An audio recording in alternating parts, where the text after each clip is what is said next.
What is going on, guys? This is Daniel, and today I'm back with another interactive challenge video.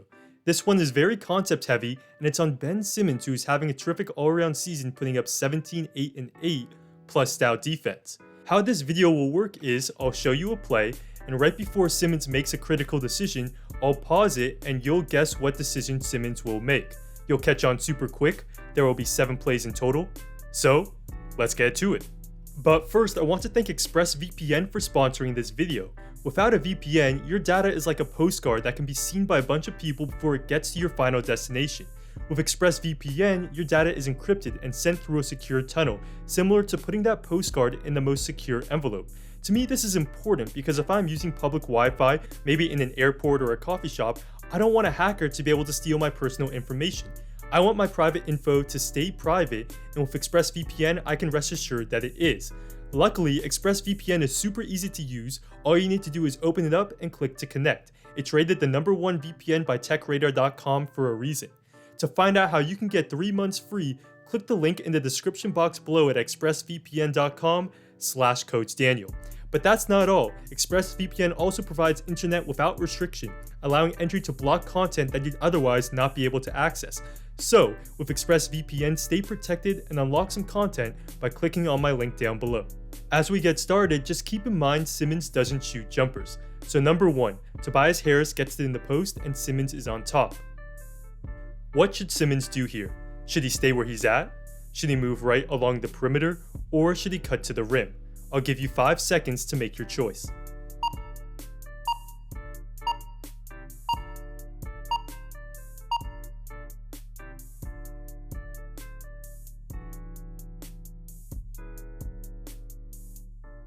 The key thing to notice here is that Anunoby went to double the post off of Simmons, and for non-shooters, cuts are a great option when helped off of.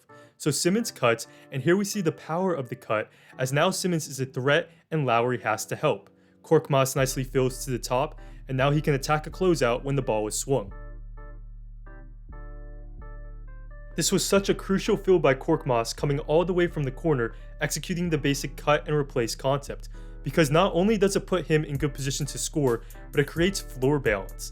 Even if he never got the ball, he's now occupying the spot on top for transition defense purposes.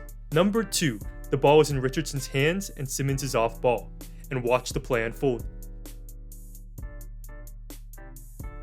Right here, should Simmons cut along the baseline, or should he flash a few feet up to receive the pass? 5 seconds starting now.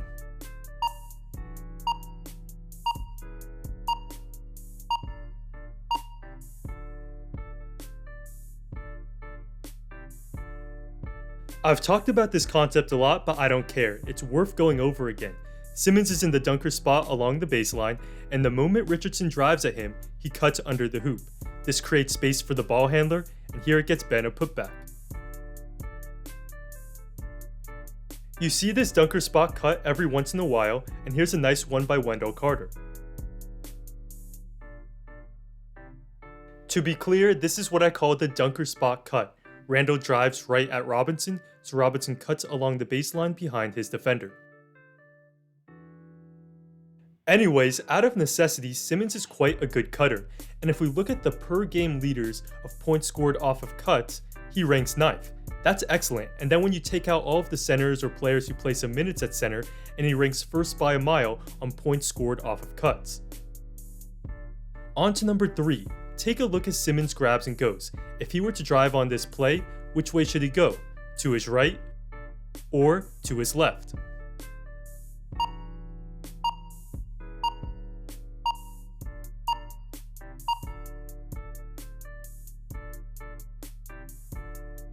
Simmons makes a simple but important read on this play.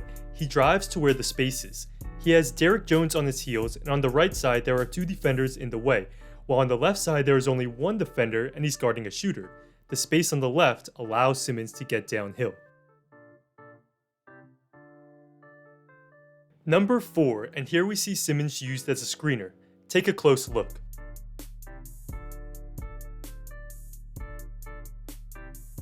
Okay, so what would be the better option for Ben? To set this screen, or instead, slip this screen? Here's 5 seconds.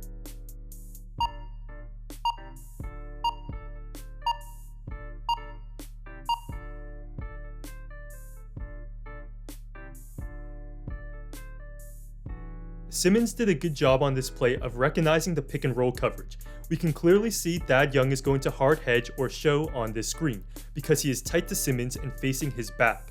And the slip is maybe the best counter to a hard hedge. Instead of a contact screen, the slip allows Ben to cut into space as Young is still lunging out, which is what the hard hedge requires. One more time, nice slip, and now he's a playmaker on the short roll. For our last 3 questions, you'll still have 5 seconds to make your decision, but now I won't give you any options. Here Simmons drives and makes a good decision. No choices, what should Simmons do?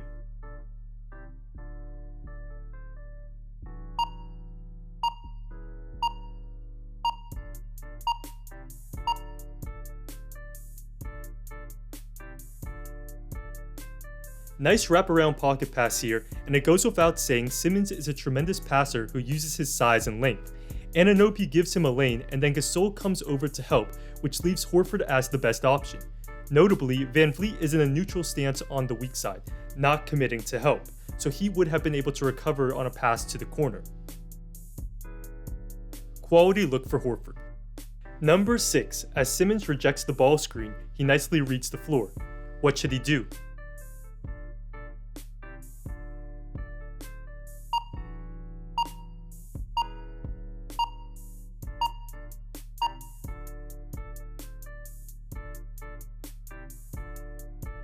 A simple pass, but a really nice job here of reading the floor.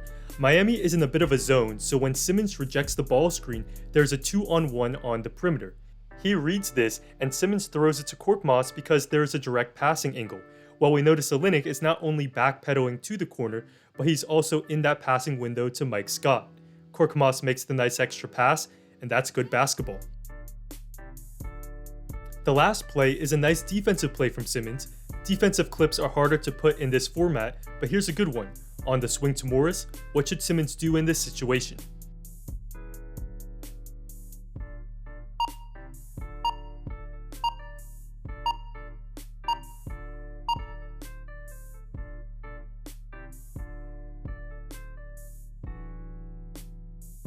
Tremendous stunt here by Simmons, and he's making an analytics-driven decision.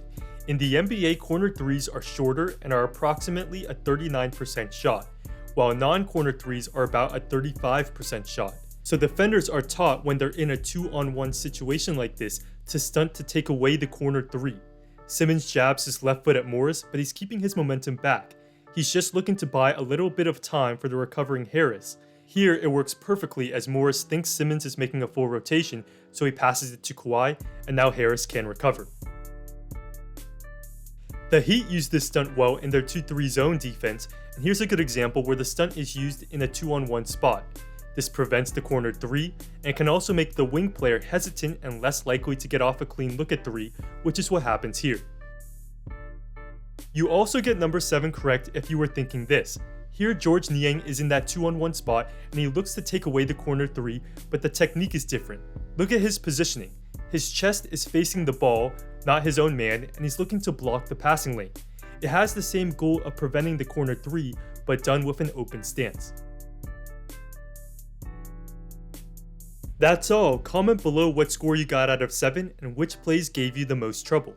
Hope you gained some appreciation for Simmons' all-around game and learned some things in the process.